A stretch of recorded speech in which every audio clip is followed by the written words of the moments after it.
Good afternoon, everyone. Today is January 10th, 2024, Wednesday at 12:42. Let's briefly discuss today's foreign exchange market. Yesterday, the net profit was around $1,000, and the current net value is $743,000. Regarding yesterday's trades, a short position in crude oil was profitable, yielding over $7,600. Additionally, a short position in the British pound was opened in this zone, but unfortunately, it hit the stop loss. So, with these two trades, the net profit was a little over $1,000.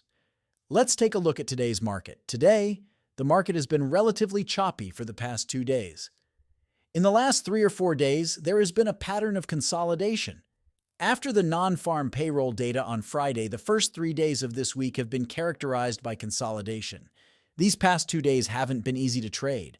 So we'll be looking towards tomorrow when the CPI data will likely provide a clearer direction. Today, the market is expected to continue with a consolidation pattern.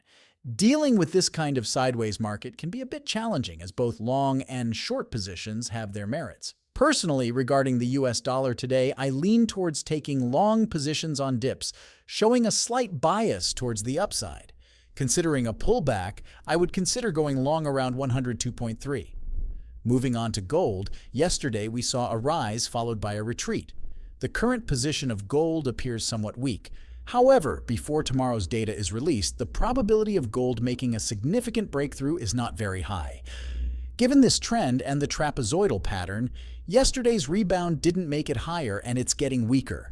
In such a scenario, where the rebound is weakening, today's gold is likely to continue its rebound and continue with a bearish outlook. For short positions, the focus would be around the 2020 level, checking if it can break through. Today's short position for gold could be considered around yesterday's high point, approximately at 2040.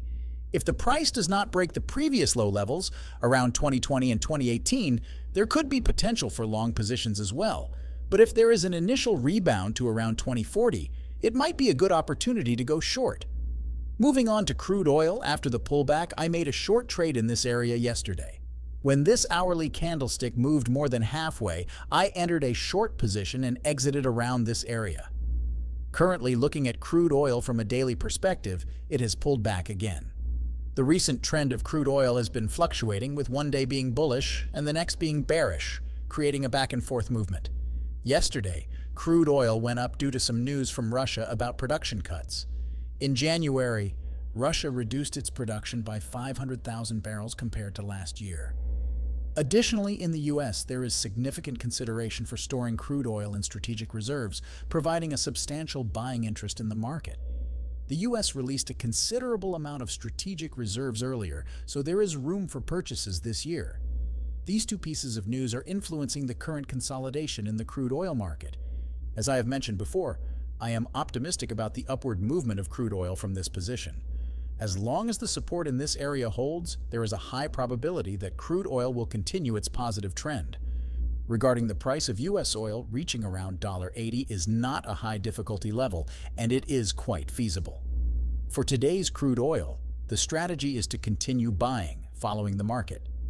The plan is to go long on crude oil on a pullback, considering around the area of 71.7 from yesterday. Moving on to the euro, it also formed a small bearish candlestick.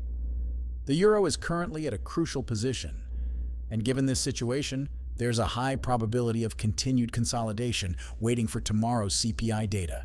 If there is a breakthrough tomorrow, there is a high probability that the market will experience significant volatility between the upper and lower levels. Since the market is awaiting tomorrow's CPI release today, the strategy for the euro is to consider shorting on a rebound around the area of 1.096 if there is an opportunity.